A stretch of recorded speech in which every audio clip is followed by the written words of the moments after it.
Welcome back, YouTube. Week 13 of the NFL, DraftKings. Welcome back to Veggies Daily Fantasy Corner. I got my boy George over here. He's been my producer. Shout out to him.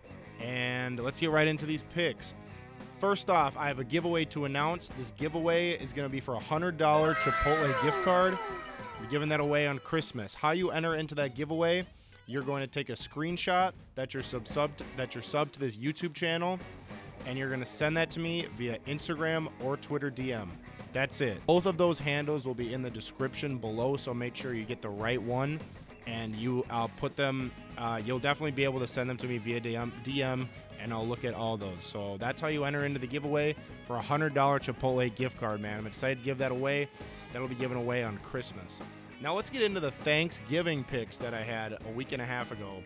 I didn't do too bad on the Thanksgiving picks. However, I missed out on two players. They're my two running backs that really killed me this week. I had the right quarterback in Josh Allen, who had the most fantasy points. However, my two running backs did not get the fantasy points we wanted. With DeAndre Swift going out in that game via injury, he only got 3.9 points, and then David Montgomery only getting 10.4 points. The two running backs that you wanted in the Thanksgiving Day games were Josh Jacobs and Tony Pollard. Those are the two guys who got it done for those teams and who got the most fantasy points for running backs during the Thanksgiving special. I did have Stephon Diggs, Cedric Wilson, and Dawson Knox, who had the most points for the two wide receivers and the tight ends. But like I said, man, if you don't have all those players picked, you're not going to be up in the higher rankings in these contests where there's only a couple teams. So unfortunately, the two running backs really killed me, and it did not set me up for success. So with those two running backs not picked, that was about a 30, let's see, 6. That was about a 25. That was a 25-point swing there with just the running backs, which is not what you want. 25 points is a lot of points, especially when it comes to daily fantasy football. So sadly, I'm still not where I want to be with those 3 contest games. So hopefully we're going to readjust that this week. And I'm confident in this lineup this week that we're going to get it done. So let's see who we got. Week 13. Week 13, this is a tough week, man. This is a really tough week to pick players. I tried my best to pick the players that I feel like are going to succeed in some of these rivalry games, in some of these games where players are going to have to win in some must-win games, where players are going to have to step up for their teams and be the guy to be that playmaker, be that one who puts a team on his back and not only get the fantasy points, but at the end of the day, win the game for their respective team, because some of these are some must-win games for teams that are on the brink of the playoff picture. So let's get right into it.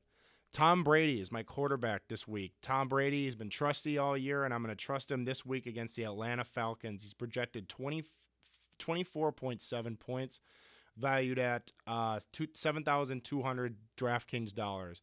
Last time Tom Brady played the Falcons, he got 32 points, which is a lot of points, right where you want to be in that quarterback slot.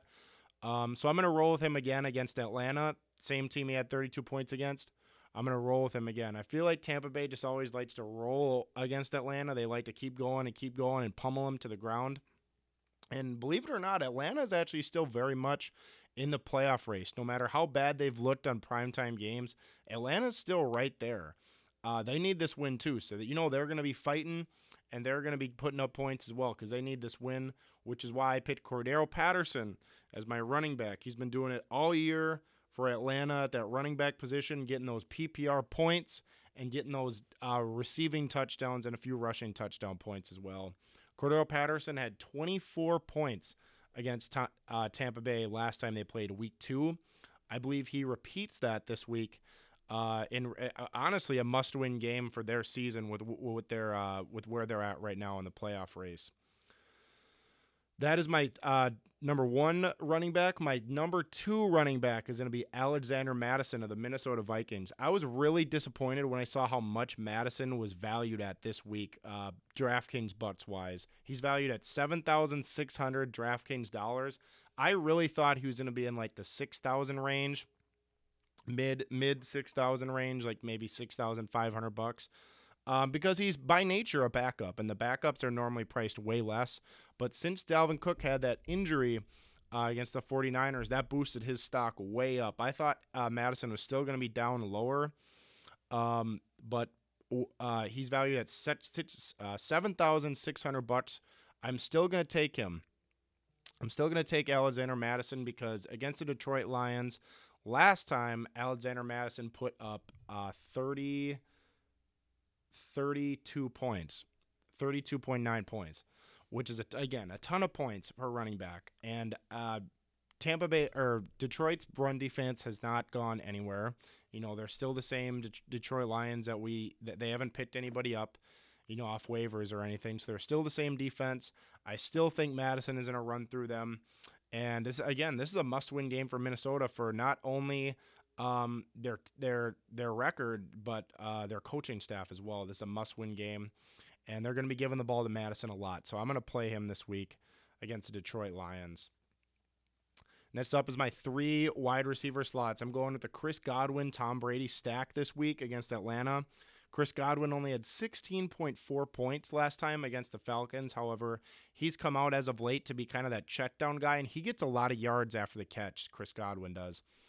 Tampa Bay needs this win too, man. I picked a lot of games this week where the teams need the win bad.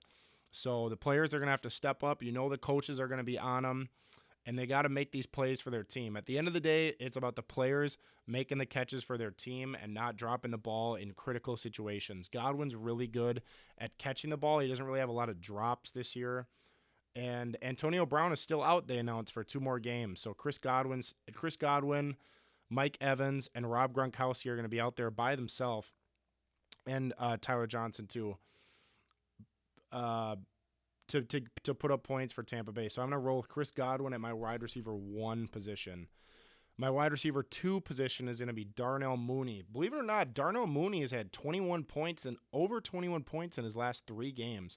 So I'm going to just leave it at that, man. They play the Arizona Cardinals, a very high-powered offense, and Chicago is going to have to put up points somehow. And with Darnell Mooney's stat line as of late, I'm going to roll with him, man.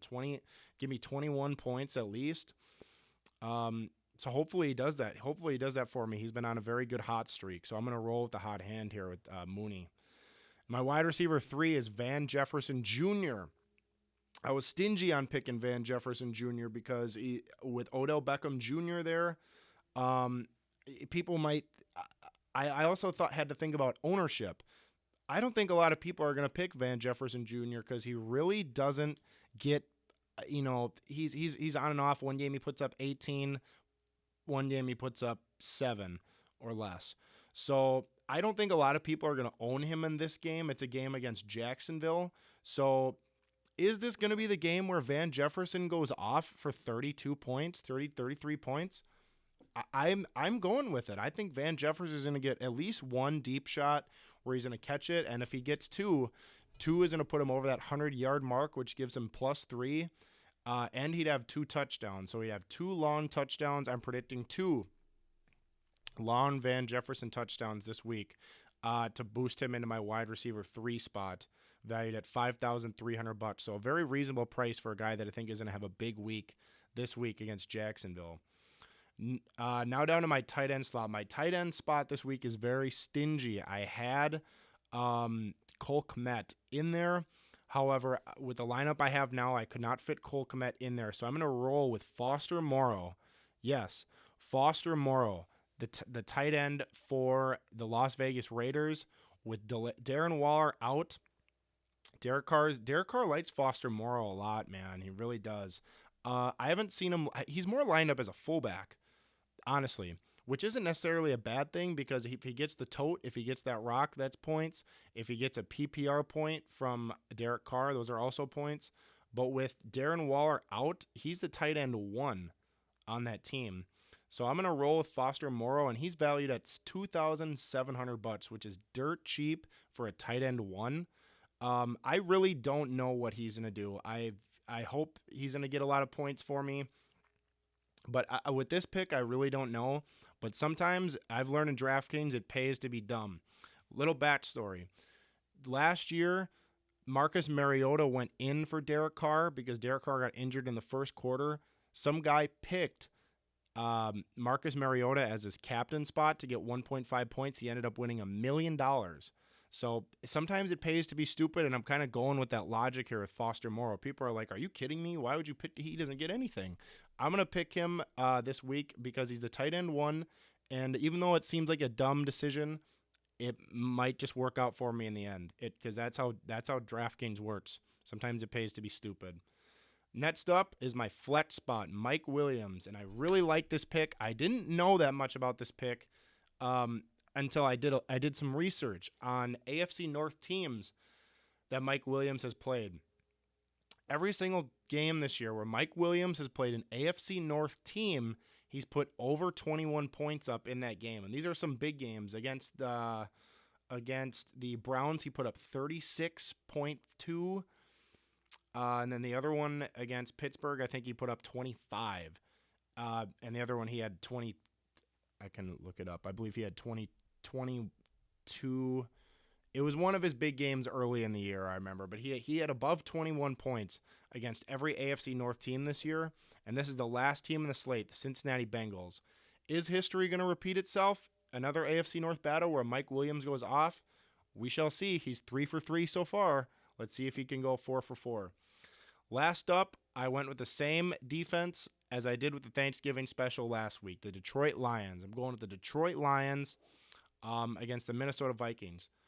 This is a Detroit Lions game at home, and I'm going to be dead honest. This was the only defense that I could fit into my lineup besides Jacksonville versus the LA Rams, and I do not like that one at all. Last time Detroit played Minnesota, and this time Minnesota had the home game as well, Detroit still had 7 points. So if they put up 7 points against Minnesota on the road, I'm wondering to see what they can do at home against the Minnesota Vikings, because the Vikings seem to always play down to their opponent or up to their opponent. And just like the Vikings, this is a game that they have to win. You know, the pressure's on. And even though the Lions are 0-10-1, they're not going nowhere, man. They still want to win those games just as much as anybody else does. That's how you make money in this league, is by winning games. So I'm going with the Detroit Lions defense, special teams valued at $2,300. They're the second to cheapest defense this week, and I'm going to roll with them. That's it for my Week 13 picks. The NFL, DraftKings, everybody don't forget, the description is going to be below this video of my Twitter handle, my Instagram handle. Send in your screenshots that you're subscribed to the YouTube channel, and that'll enter you into the $100 Chipotle gift card giveaway. It's a good deal. That's at least, let's see, math. 10 burritos plus tax, 9 burritos. That's a lot of burritos or bowls, whatever you like. I like bowls personally, but sometimes I get the burrito too. Either way, that's about nine of those things. So, yeah. Send those screenshots into me via Twitter or Instagram, and I'll make sure you guys are entered into the giveaway. The giveaway is going to happen on Christmas. That's it for me this week, Week 13, everybody. Get those screenshots in. I'm out. Thank you.